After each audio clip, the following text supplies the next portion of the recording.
দুষ্ট তান্ত্রিক, তুই যাই করিস না কেন, আমি তোকে আমার জাদুর কাঠি কখনোই দিব না। মা দেখো, ওই তান্ত্রিকটা ওই পরীটাকে আটকে রেখেছে। আমাদের ওই পরীটাকে বাঁচাতে হবে।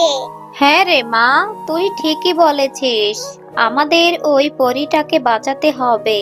তুই এখানেই দাঁড়া, আমি কিছু করছি।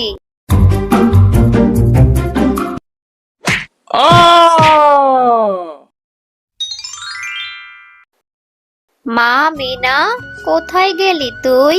এদিকে একটু আয় তো মা, আমি একটু বাজারে যাচ্ছি, তুই বাড়িতেই থাক।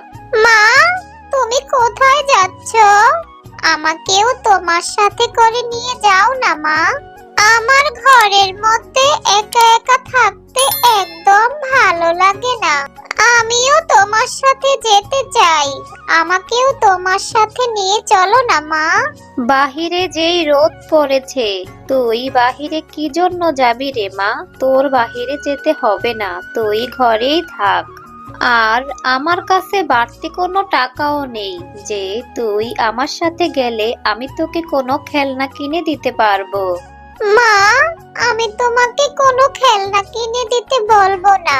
তুমি শুধু আমাকে তোমার সাথে নিয়ে যাও না মা।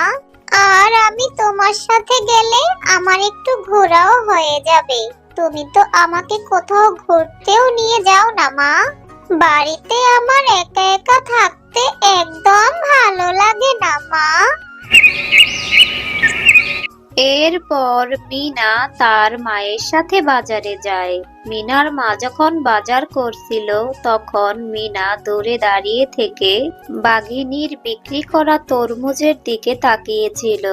মিনা এক মনে তরমুজগুলি দেখছিল, আর তখন মিনা তার মাকে বলে, মা, দেখো, ওই পাশের দোকানের তরমুজগুলি দেখতে কত সুন্দর। না জানি ওই তরমুজগুলি খেতেও কত মজা হবে। তুমি আমাকে একটা তরমুজ কিনে দাও না মা। মিনা, আমি এজন্যই তো তোকে বাজারে নিয়ে আসতে চাইনি। আমি জানি তুই বাজারে এসে এরকম কিছু না কিছু বায়না করবি। আমার কাছে যে টাকা ছিল সেই টাকা দিয়ে তো আমি বাজার করে ফেলেছি। এখন তো আমার কাছে কোনো টাকা নেই রে মা, যে আমি তোকে তরমুজ কিনে দিব। আর ওই তরমুজগুলি তো বাঘিনী ভাবির। বাঘিনী ভাবি টাকা ছাড়া তরমুজ দিবে না রে মা। তারপরও বলে দেখি, বাঘিনী মামি যদি আমাকে একটা তরমুজ বাকিতে দেয় তাহলেই নিব। এরপর মিনা ও শেফালি শিয়ালিনী বাঘিনীর দোকানে বাকিতে তরমুজ কেনার জন্য যায়। বাঘিনী ভাবি, তুমি আমাকে একটা তরমুজ বাকিতে দাও না, আমার মেয়ে মিনা তরমুজ খাওয়ার জন্য বায়না করছে।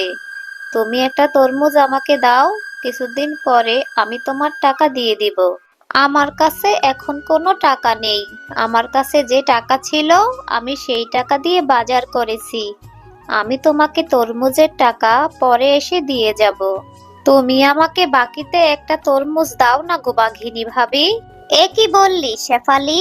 বাকিতে তরমুজ? আমি বাকিতে তরমুজ বিক্রি করি না। যদি টাকা থাকে তাহলেই তরমুজ দিব। আর শেফালি, তুই যে আমার বাড়িতে ভাড়া থাকিস, বাড়ি ভাড়াটা তো ঠিক মতো দিস না, আর এখন এসেছিস বাকিতে তরমুজ নেওয়ার জন্য? শোন শেফালি, তুই আজই আমার বাড়ি ভাড়া দিয়ে যাবি। বাঘিনী মামি, তুমি তো সবই জানো, মিনার বাবা মারা যাবার পর কত কষ্ট করে আমি সংসারটা চালাচ্ছি। আমাকে আর কিছুদিন সময় দিন বাঘিনী ভাবি, আমি আপনার বাড়ি ভাড়া 2 মাসের একবারে দিয়ে দিব। শোন শেফালি, সময় দেওয়া যাবে না। তুই আজই আমার বাড়ি ছেড়ে চলে যাবি। আমি ভালো ভাড়াটিয়া দেখে আমি আমার বাড়ি ভাড়া দিয়ে দিব। এরপর মিনা ও শেফালি মন খারাপ করে সেখান থেকে চলে যায়। এরপর তারা মা ও মেয়ে অন্য বনে আশ্রয়ের জন্য ঘুরতে থাকে। হাঁটতে হাঁটতে তারা গভীর জঙ্গলে চলে গেল।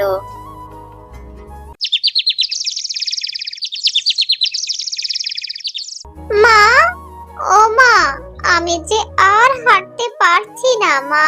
আমার যে ভীষণ কষ্ট হচ্ছে।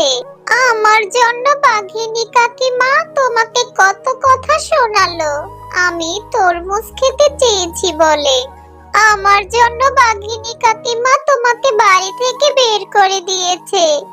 আমি আর কখনো তরমুজ খেতে চাইবো না মা। তুই কান্না করিস না মা, আমিও যে আর হাঁটতে পারছি না। বাঘিনী ভাবি আমাদের বাড়ি থেকে বের করে দিয়েছে কারণ আমি যে বাড়ি ভাড়া দিতে পারি না রে মা। তোর বাবা মারা যাবার পর কত কষ্ট করে আমি সংসারটা চালাচ্ছি, বাড়ি ভাড়া কোথা থেকে দিব রে মা? কিন্তু আশেপাশে তো কোনো বাড়ি ঘরও দেখতে পারছি না রে মা। আমার যে ভীষণ কষ্ট হচ্ছে রে মা। চল মা, আমরা গাছের নিচে বসে একটু আশ্রয় নেই। মা, আমারও যে ভীষণ কষ্ট হচ্ছে, আমারও যে ভীষণ খিদা পেয়েছে। কাঁদিস না মা, আর কাঁদিস না। আশেপাশে তো কোনো বাড়ি ঘরও দেখতে পাচ্ছি না রে মা। আর একটু সহ্য কর মা, দেখবি আল্লাহ একটা ব্যবস্থা করে দিবে। আল্লাহর উপর ভরসা রাখো মা, আল্লাহ নিশ্চয়ই আমাদের জন্য অনেক ভালো কিছু রেখেছে। দুষ্ট তান্ত্রিক, তুই যাই করিস না কেন, আমি তোকে আমার জাদুর কাঠি কখনোই দিব না। তুই যদি তোর জাদুর কাঠি না দিস তাহলে আমিও তোকে বাঁচিয়ে রাখবো না। তুই যা করার করে নে, আমি তোকে আমার জাদুর কাঠি কখনোই দিব না। মা দেখো, ওই তান্ত্রিকটা ওই পরীটাকে আটকে রেখেছে। আমাদের ওই পরীটাকে বাঁচাতে হবে। হ্যাঁ রে মা, তুই ঠিকই বলেছিস। তুই এখানেই দাঁড়া, আমি কিছু একটা করছি। মা, যা করার তাড়াতাড়ি করো।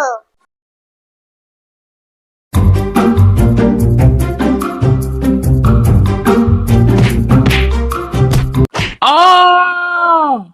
আমাকে বাঁচা, আমাকে ছেড়ে দে, আমি আর কখনো এরকম করব না। তোমাদের অনেক অনেক ধন্যবাদ, তোমরা আমার জীবন বাঁচিয়েছো। তা তোমরা এই নির্জন দ্বীপে এলে কি করে? তখন শেফালি শিয়ালিনী সব কথা পরীকে খুলে বলে। ও, এই ব্যাপার। তোমরা যেহেতু আমার জীবন বাঁচিয়েছো, আমি তোমাদের সাহায্য করতে চাই।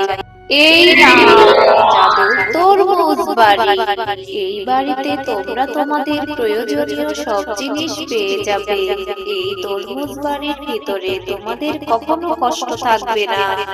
তোমাকে অনেক অনেক ধন্যবাদ পরি, তুমি আমাদের তরমুজ বাড়ি উপহার দিয়েছো। আমরা তোমার এই ঋণ কখনো ভুলবো না পরি। তোমাদেরকেও অনেক অনেক ধন্যবাদ, তোমরা আমার জীবন বাঁচিয়েছো। আমি এখন আসি। এ কথা বলে পরি সেখান থেকে চলে যায়। মা, এখন থেকে আমরা এই তরমুজ বাড়িতেই থাকবো। এখন থেকে আমাদের আর কোনো কষ্ট থাকবে না, তাই না মা বলো? হ্যাঁ রে মা মিনা, এখন থেকে আমরা এই তরমুজ বাড়িতেই থাকবো। এতদিনে আল্লাহ আমাদের উপর রহমত করেছে। পরি আমাদের এই জাদুর তরমুজ বাড়ি উপহার দিয়েছে।